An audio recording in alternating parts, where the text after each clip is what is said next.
Gabby's breakfast was maybe the best played breakfast we've ever seen, right? She walked in there, she's like, man, whoever these traders are psychopaths. Like, there's something wrong with them. They have something wrong in their heads. She ain't wrong. She ain't wrong. Welcome to The Floor is Ours, where both of us are able to raise our arms above our shoulders today. I'm Luke Melanie. I come to the Traitors via Survivor and RuPaul's Drag Race, which means I have no one left in this particular game, but I love the Traitors. It's brutal. I'm Max Bass, and I'm a summer house guy. I also love a little bit of Love is Blind, Love Island, watch a little bit of Vanderpump, Southern Charm, not via my own choice, Housewife or two every now and then. I dabble across the reality programs, but really, my passion is for the reality game show, The Traitors, and I am thrilled to be here with you, Luke, but I am not thrilled about last night's episode. That was a stinker.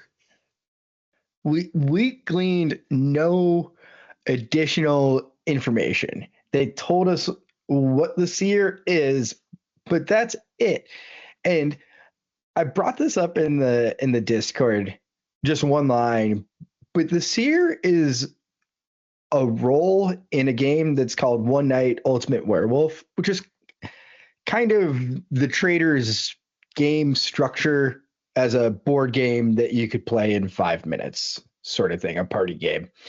If anything, the party game is actually more complex than the Traitors. And it feels verbatim. The character in the game is called a seer. Like, you can get that role and you can see what one other person is. And that's the entirety of it. So this is a little bit of my worlds colliding, but also I felt a little lack of creativity with it. According to Alan, the seer was also used on Traitors UK, which you watched. So I was surprised that you didn't know what that is. So, I mean, I don't know if he's lying. I don't know if he's not. Werewolves or not, we didn't know who the seer is. We don't know who gets banished. The only thing we know is that Tom was killed, which I think though I didn't predict last episode, I think probably we all saw coming. And quite frankly, killing Tom may have ruined the Traitors game, because jumping right into player of the week, and I'm going to steal this one from you, Gabby crushed that roundtable. I have not seen a more confident and better defense this season ever. And honestly, if you take out all of the bluster and just the litigation mentality that was Phaedra last season, I don't know that I've seen a better defense at the round table ever. Gabby, not a gamer, but she played well. Same. You can't same that up. That's exactly what Gabby did. That was the perfect Gabby tactic. Danielle says, I voted for Rob twice. Same. Right? She threw every accusation that Danielle had and said, that's projection. And every defense you have, I have that exact same defense. I think Gabby's a great choice for player of the game. I don't think that we've seen someone player of the week. Pump the brakes. Player of the week. Pump the brakes there. Player of the week. I don't think we've seen someone so roundly accused and then get no votes in something that really felt like the chips were cast, that the die were cast in her direction. So something happened at that round table that really changed people's minds. Really impressive. My player of the week is going to Dylan. Not letting the emotional manipulation of Boston Rob take over again, just from Danielle instead of from Boston Rob. And he's accepting the dearth, the glut of facts and accusations that are piling up onto Danielle that are impossible to ignore. The fact that no one brought up the overacting from the previous episode, it grinds my gears a bit, though. What I really like, I Gabby mentioned it in the kind of pre-roundtable chat. She also mentioned Jeremy saying her name, and you have to assume that the producers, editors, for some reason, just like took that out of the argument because that had to be something that was made. I will say about Dylan though, what I really liked was that he said he was going to keep an open mind. He watched Danielle during the challenge, and he, on his own volition, without influence from anyone else, pre the guilt trip, pre the tears. I'm just so hurt. I'm just so pre all of that. He noticed her being suspicious and was going to change his vote from Gabby to Danielle. His suspicions of Gabby annoyed me. I was ready to come to the pod really mad at Dylan for just being judgmental and voting out someone who was different. But he used a keen and strategic eye, and for that he has my admiration and my support for your vote for him as player of the week. Do you think if Gabby had been the other contestant with 3 votes instead of Ivar, that Dylan would have flipped? I think he might have flipped. I think he could have flipped, but I will say to that point, jumping into a little strat chat here, I think that the producers also edited out or didn't give us a conversation between Danielle and Brittany prior to the roundtable where they both acknowledged that Dolores was so independent and clueless that they were going to jump on a vote with her. They were going to go at Gabby, see if they could convince anyone else, and if they couldn't, that they were going to vote Ivar, vote Ivar because they knew Dolores would vote Ivar, and because that really is the only way to guarantee that Danielle is safe if she's under the gun, because they know Dolores is not going to be convinced to vote for Gabby or for Danielle. And I gotta give Danielle a little bit of credit because my exact game theory that I pitched from last episode, where you don't go back. Granted, it's not 2 traitors, but you don't go back at the person who's voting for you, and you look a little bit more independent, and you look like you're not like just doing the one thing that's going to save your ass. Like I'll give her a little bit of credit. That said, I still hope she's done. I think it's too late. The Tom exit was absolutely spectacular. I think he got more airtime reading his murder note than anyone ever has before. It was completely on brand. What did he say? Like, I think they enjoyed playing with me, and I think that everyone enjoyed me, and I think that I'm really good at it. That was it. That was what got me. That I'm really good at this. It's like, dude, what? You're not even top 5 in your own season. But that said, if they do an All Stars version, I absolutely want Tom in it. But I just want him in as like the farce that gets brought along with them. So, but he had some great like mouth faces. Kind of like he had a good outfit going at the time. It was a spectacular exit, but a terrible tactic from Danielle in particular. I think. Britt was up front with her. She said, Gabby and Tom are onto you. Gave her the choice, and she picked Tom and thought that, I mean, granted, Tom is a faithful, so banishing Tom would have been really difficult, or banishing anyone other than, pre-knowing Dolores' fixation on Ivar. But really, I think they blew it. Yeah, maybe they had an early read on Dolores being latched onto Ivar despite no one else doing that, and kind of saying, okay, that's 3 votes for Ivar. At the least, we're in a stalemate. So maybe that was the tactic, but playing for a stalemate is not playing to win. You got to play to win. I think that's certainly well, based on how the Gabby conversation went, I really, that Gabby didn't get 1 vote. So I think that they made a decision that they were going to read the room and see if the Gabby argument was working. They saw that it wasn't, and voting for the stalemate was probably the best thing they could have done.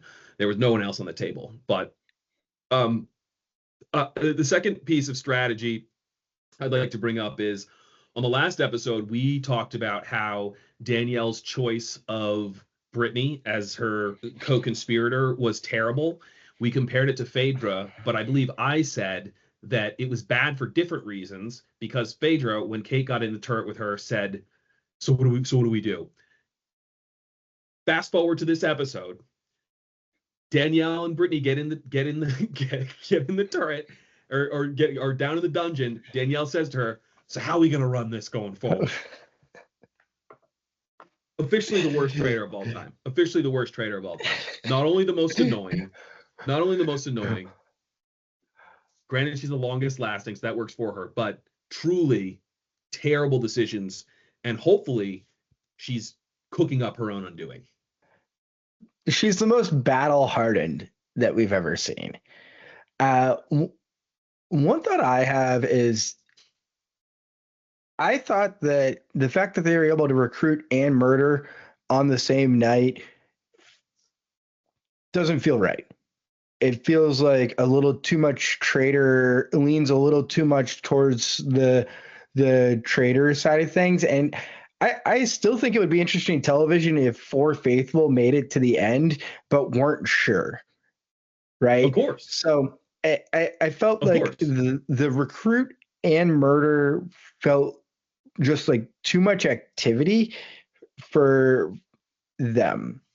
On a season that has already been almost entirely about the traitors, right? Like there hasn't been, I mean, every person who's a faithful hunter, aside from Tom crowning himself a faithful hunter, has kind of fizzled out or been banished or killed really quickly. It's been all about traitor versus traitor. What are the traitors going to do? Traitor. And there's been no really consistent and strong faithful narratives. And so I agree to see the traitors get to recruit. I mean, I assume that if Brittany had for some ungodly reason decided to die instead of being recruited, that Danielle wouldn't have been able to murder. But like, I agree. It felt excessive, and then I don't know if they felt like that was enough of a payoff at the beginning, so that we got the fizzled out end that we got with that cliffhanger on cliffhanger. But yeah, really one of the most frustrating episodes I've watched since Australia season 2.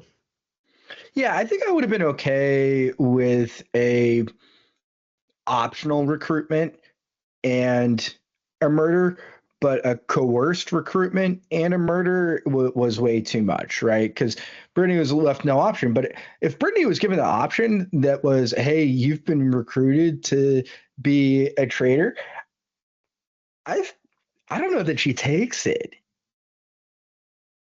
Yeah, or you can remain a faithful. Yeah, if the choice was become a traitor or remain a faithful, I mean, if I'm her, I'm seriously considering declining and then immediately voting for Danielle. And her unwillingness, at least initially, to turn on Danielle, and the lack of that little B-roll scene that you called for in the last episode of our show, where you were asked her to kind of have, now I'm gonna screw over Danielle. What an idiot! Like I really wanted that. I really wanted that because that is her end game. That's almost a clear win for her if she just jumps on that, and she didn't even have to lead it. There were already a couple dogs after her, Ivar and Gabby. It feels worse almost having her do it as an emotional thing, right? That she got forced into this vote change, assuming that her vote goes towards Danielle. It would have been a lot more fun to just have that deadpan moment of, well, guess I'm doing this again. But the eye glances from Dolores, I didn't even know that was allowed at this table. That was in my family. I think we would have said table talk. It was a little too much happening right there. And to have it also be a complete misdirection, and then Dolores continued to vote for Ivar. By the way, why was everyone calling him Iva? Why were people calling him Iva? And I don't know if you noticed that, but people were spelling his name Iver, but they were also, Danielle and Brittany were calling him Iva. Very odd. So Luke, you mentioned super strange. you mentioned it, assuming Danielle gets banished, and my assumption is that she gets banished, and I will tell you why. With the episode ending, I think it's all about viewership. You got to get people to watch this finale. And with everyone basically cheering for Danielle to get banished the entire season, if she got banished going into the finale, I could foresee a viewership drop.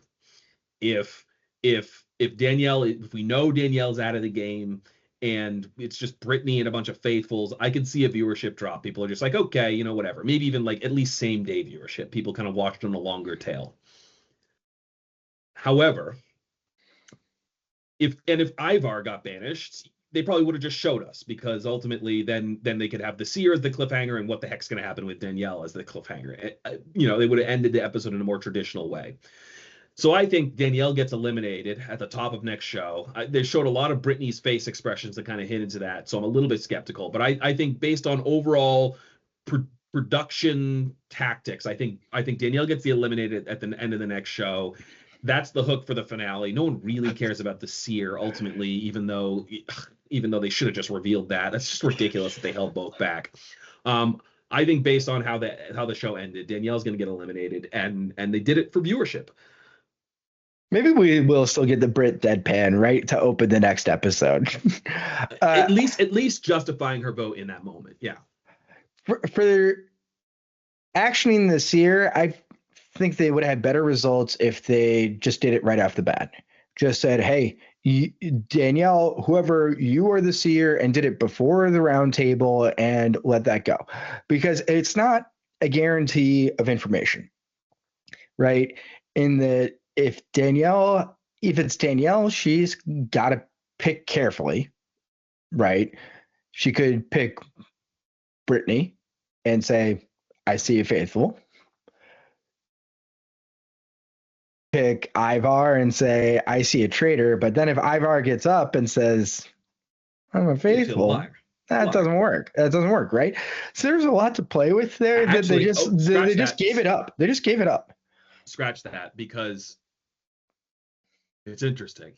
Because as Alan said last night was the last instance when anyone was going to announce what they were after they're eliminated. So this means the role of the seer is far less significant, in that the seer is going to know information, and people aren't going to be able to verify it really until they watch the show. It's about taking the seer's word for it, which really just is a whole hunk of crap. So Luke, I guess my question is, if you were a producer of the show, if you were an editor of the show, what would you have done differently, assuming Danielle gets eliminated? Play Ultimate Werewolves one time and institute the seer right from the start. Like, give one person that power each week. That'd be really interesting, right? It's like someone played that game 3/4 of the way through and said, "Oh, we can institute some of these rules, and why not?" So that felt really reactive. Bad. It almost feels reactive to how the game is played. Like they were worried that we were going to end up with 4 faithfuls at the end, or even just 3 faithfuls and Brit, and needed to shake it up. Ignoring that, I understand there needs to be some producer influence in order to keep interest high. I totally get that. I just think they overstepped. I would be more interested to see the all faithful finale where they're still not positive than anything else at this particular point in time. I think if I were a producer, I would have done the seer during the episode. I would have done it before the round table. I would have had it add fodder to an already interesting round table. And had it at before a round table where you actually were going to learn whether someone was a faithful or a traitor. Therefore, at least giving people the information as to whether the seer, if they were a traitor, was lying, or if they were a faithful, was being honest. And then giving everyone else some good information going into the finale and the fire. But Luke, I think at some point, maybe on a future pod post-season, we'll discuss rule changes, we'll reflect on the season, and hopefully be able to maybe have a little platform where we influence this show for the better, because right now I'm feeling bummed and disappointed, but still eager for next Thursday. If you're watching on YouTube, drop a like, give us a comment, and subscribe to the channel. If you're watching on Apple or Spotify, make sure to follow us, download the pod, support us. We appreciate you. Top 3 Allen outfit. Oh, spectacular. Yeah, and I mean, the fact that we didn't talk about Gabby's outfit anything more than just the opening, like, that was spectacular. It's not that often that an outfit steals the show. But and Ivar saying, I couldn't pull that off. Hit the kettlebells, Ivar. Hit the kettlebells. Take Tom's room. He's gone. Danielle literally said, I didn't attack her. She attacked me, and then I came with receipts. Why did you have so many receipts? Why would you have so many receipts if you weren't ready to attack her? The Danielle Gabby sit down was spectacular. Maybe my favorite uncomfortable silence that I've ever seen.